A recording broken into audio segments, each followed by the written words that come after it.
Good morning. Today we will be having a short lecture starting chapter 17, which is related in a way or another to chapter 4. This one we're going to talk about the signing and marking for freeways and rural highways only. So we talked about signing on typical any streets from freeways to highways to local streets, and this chapter will be concentrating more and more on the signing and the marking only for freeways and rural highways. This is the outline for the presentation. We're going to start with the traffic marking on freeways and rural highways, and then how to establish and post the speed limits, and also some of the guidelines on how to put the signage of freeways and rural highways. So, as you could see in this picture here, this is pretty much a freeway, and there's lots of markings as you could see here. The standard lane lines are really provided to delineate lanes for travel. So as you can see here, we're having 4 lanes in one direction, and we are having several markings. It's a dashed white line to distinguish between different lanes in the same direction. While as you could see also at the right edge, you would see right edge markings, which consist of a solid white line to indicate that you cannot exceed this line or cannot drive on the shoulder. Same thing when it comes to the left edge marking. It also consider a solid yellow line rather than a white line. The yellow line indicating that this is the end of this of the 4 lanes going in certain direction, and there is a median, and after the median there will be a different direction. So just by looking at simple picture, as we could see here, there's a lot of marking on freeways to separate lanes in the same direction, to separate lanes from the shoulder on the right side, or to separate lanes by a yellow solid line on the left side, indicating that this is the further left lane in the same direction, and afterwards there is a different direction of travel. When it comes to rural highway markings, the MUTCD criteria, it has 2 types of markings. The center line marking, it's shall, and again shall means it's a standard that shall be placed on all paved 2-way streets or highways that have 3 or more traffic lanes.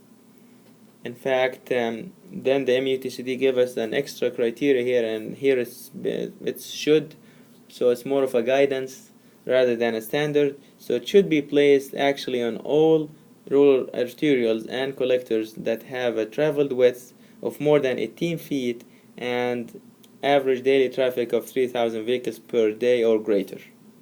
So you could see now there is a movement between a must and a guidance. So it's a standard having centerline markings for all paved 2-way streets or highways that have 3 or more traffic lanes, and then it degrade from a must to a should, which is a guidance for all other rural arterials and collectors that have traveled with widths of more than 18 feet and average daily traffic of 3,000 vehicles per day or greater.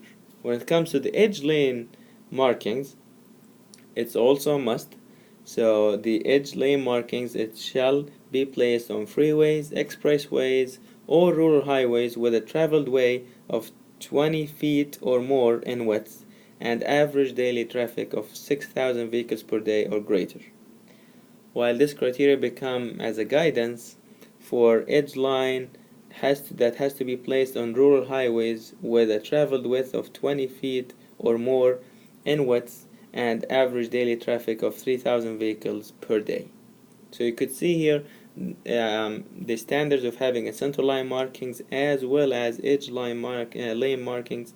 They are becoming a must and a standard for bigger highways, and it become as a guidelines or a guidance for more smaller rural arterials and collectors that they are handling less amount of traffic. Now in this picture here, we could see that this is one of the cases when it comes to rural highway markings that having a center line and edge markings are not needed, or they are not a must. And when does this happen? It happens if we're having 2-lane rural highways with an ADT of less than 3,000 vehicles per day, and the only types of highways for which center lines and edge lines marking need not to be used. So as you can see, we're having here 1 lane per direction, and the traffic is very low, and it's a rural highway. So once we're having all these combinations, the usage of center line and edge line markings are not really a must in this case. But as you could see, since it's a 2-lane rural highways, 1 lane per direction, we have to have what we call a passing zone. So the markings here indicate for the drivers that if you are driving on the same side as the dashed yellow line, then you can pass at this location. While if you are driving and at your side you are driving here and the line is in your side is solid yellow, that means passing is not permitted on this side. And in some locations where the side distance is good enough for the 2 directions, you would see, as you could see here, the middle portion of this highway, the passing is permitted in 2 ways. When it comes to the rural highway markings, the standard center line markings for 2-lane highways, we're having 3 types of center line markings. The very first one is single dashed yellow line. We're having double solid yellow line. We have double yellow line, 1 solid and 1 dashed. So as I mentioned before, for the single dashed yellow line, this really signifies that passing is permitted from either lane. While if we have double solid yellow line, this signifies that passing is prohibited from either lane. And in some other cases where we're having now double yellow line, 1 solid and 1 dashed, this signifies that the passing is permitted for the lane adjacent to the dashed yellow line, and that passing is really prohibited from the lane adjacent to the solid yellow line. So here's three different cases, and we see those 3 cases repetitively in rural highways between single dash yellow line, which you can just, if the geometric design of the road is very good and you have a high side distance, then passing in both directions would be allowed, and therefore we have single dash yellow line. And while in other cases where the geometric design, in the other extreme scenario where it's very mountainous and you can't really pass the cars in front of you in either direction, then we're having 2 solid lines that it's just you cannot pass at this section of the highway by any means. While the most common one is really a combination of between having a yellow line, 1 solid and 1 dashed, depending on the available side distance from each side of from each travel side. This is here another picture for rural highway markings. There are 2 types, as you could see here. The type A is typical 3-lane 2-way markings with passing permitted in single lane direction, while the other case is typical 3-lane 2-way marking with passing prohibited in a single lane direction. So as you can see from these 2 types of markings, we have to assign 2 lanes to one direction and 1 lane to the other, while we can alternate the assignment at the appropriate intervals and location. This is here become now more design procedure rather than just the recommendations when it comes to rural highway markings. As you could see here, at the direction of the center lane in a 3-lane alignment must periodically alternate. And we see this in so many cases where the rural highway is basically 3 lanes, 1 lane per direction, and the middle lane would keep changing back and forth between one direction to the other direction. And while we're doing this transition, we have to have a special transition marking must be provided at these locations. So our job as traffic engineers, we have to design the length L, this L here. This is the transition. This is the length of the taper marking, where how long we should give the driver time to decrease the number of lanes from 2 lanes all of a sudden to 1 lane here, and vice versa on the other side, where now instead of having 2 lanes and now it's going to be 1 lane. So that L for speed limit of 70 miles or more, it's basically this L, the length of that taper is W times S. What's W? W is the width of the center lane, and S is the 85th percentile speed or speed limit.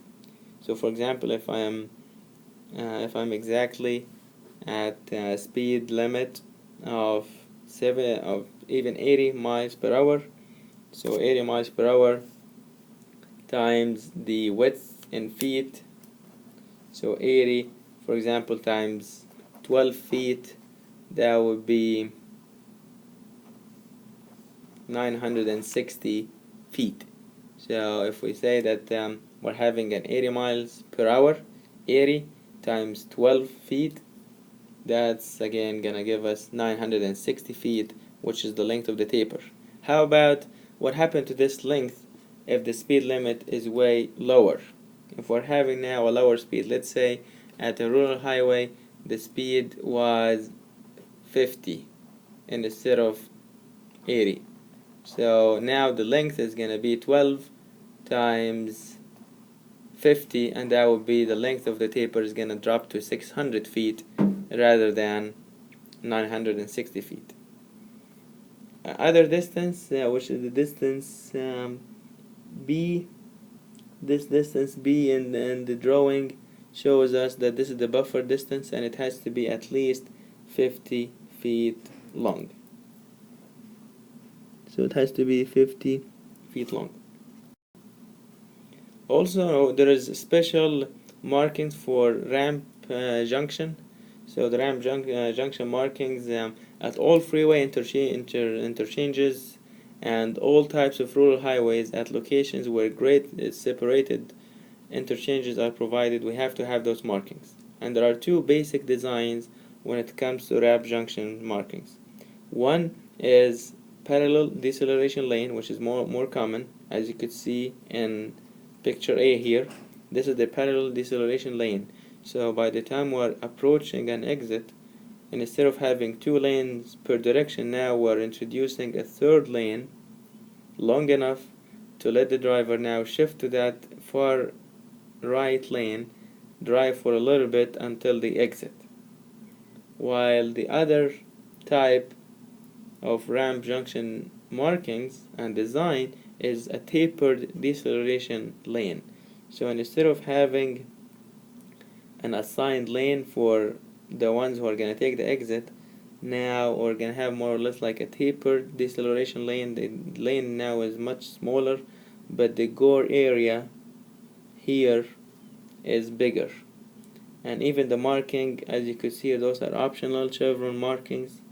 And the gore area, the gore area has to be more and bigger, because the amount of confusion for drivers in option B is going to be more compared to option A, where the drivers now are going to adjust themselves, drive in this left and the far right lane before they get to exit. But here really they don't have that much chance, and then instead they're going to have to have this gore area bigger for the confused drivers. But I hope now you see that there's a difference in markings. Here we're having dotted lines, dotted white lines, longer ones for the entire added lane for the ones who are going to exit, while here the gore area is marked, and there is a more area compared to here, because here we don't need it that much, because drivers already know that they're going to exit after they've driven at least 0.2 to 0.5 miles in the added right lane. So as I was saying, so for the ramp junction markings, the gore area is delineated with channelizing lines. As you can see here, we're having this line, for example, in example A, parallel deceleration lane, to indicate that if the drivers are late and they didn't make the turn before this continuous white line, they cannot make it anymore, and they are encouraged now to continue and look for the next exit. The interior of the gore area is often marked with chevron markings at off-ramps, and especially again when it comes to option B, when we have tapered deceleration lane and the driver doesn't have that much of time. You see now we don't have the continuous white line here because the driver doesn't have that much time and distance to make that transition. That's why the gore area is bigger, and we're having lots of markings here indicating that this is a gore area and you have to make a decision whether to exit or to continue on the highway. When it comes to on-ramp junctions are similarly marked, except that the chevron markings are not used here in the interior of the gore area. Same thing, now we are trying to enter the highway, so there are two types of markings and two types of designs here. Cars would get into this ramp and then they would have their own right lane for some extended amount of time and length before they join in the mainstream of the traffic. And therefore, in this case, as you could see, we're having the markings again. The cars getting into this on ramp, they are kind of protected by having this continuous line. So the cars trying now to get to the right, the far right, they cannot do it until this point. So once the cars now get in, they're gonna have a good time and a good length of the roadway to join the stream, while here sometimes it's kind of restricted. As you could see, if we don't have enough space or enough right of way, we can do this tapered acceleration lane, where now we're introducing the lane far ahead before the cars join the stream, because by the time they join the stream they don't have that much time to merge into the mainstream of the traffic. And as you can see again, the markings is a little bit different between the two cases, but neither of them were not using the chevron markings anymore when it comes to the on-ramp junction rather than the off-ramp junctions. When it comes now to establishing and posting speed limits, the MUTCD requires the posting of speed limit sign at certain locations. First of all, it has to be posted at points of change from one speed limit to the another. So as I was always say, if you are driving from here to Dallas, and if you're driving on I-20, and once now you're changing from I-20 to US 80, the speed would drop from 75 miles per hour to 70 miles per hour.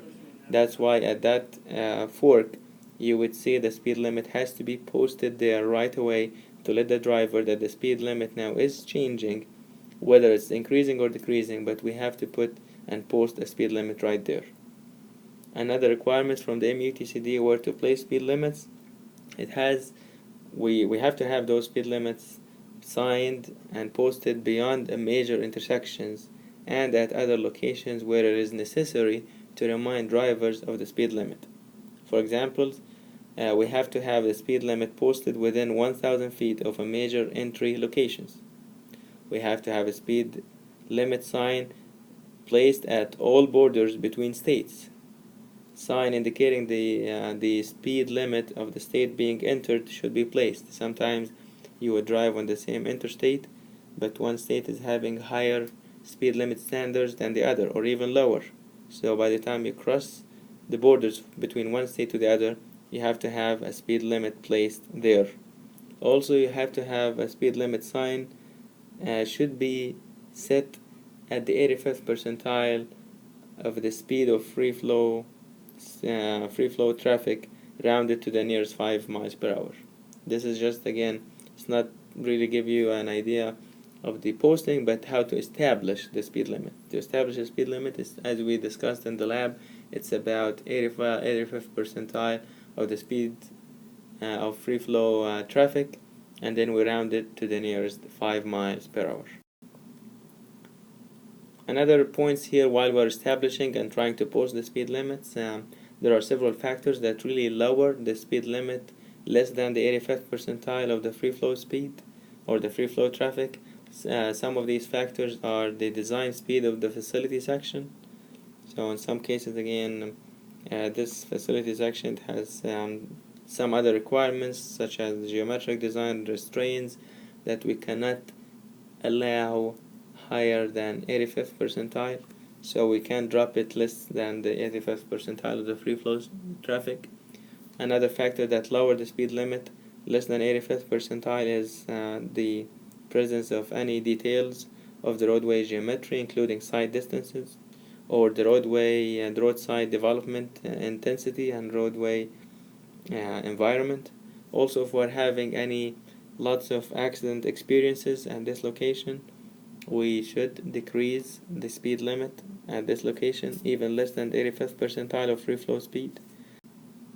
And the last factor that can affect the speed limit and that can affect the speed limit by lowering it less than the 85th percentile is the observed pace speed. So if we go and do a speed study and we calculate the pace, which is the 10-mile increment with the highest percentage of drivers, if the pace is telling us that the pace speeds are less than the 85th percentile, we can drop it to the observed pace speed. Additional speed limits also may be set, and we need to post them as follows. If we have a truck speed limit, we have to post it.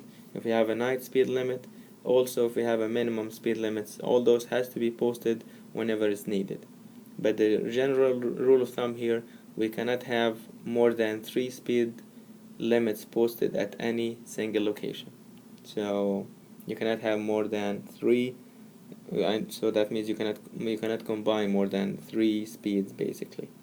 With this, we finish this portion of the chapter 17, and we'll continue the other portion of chapter 17 later on. Thank you so much.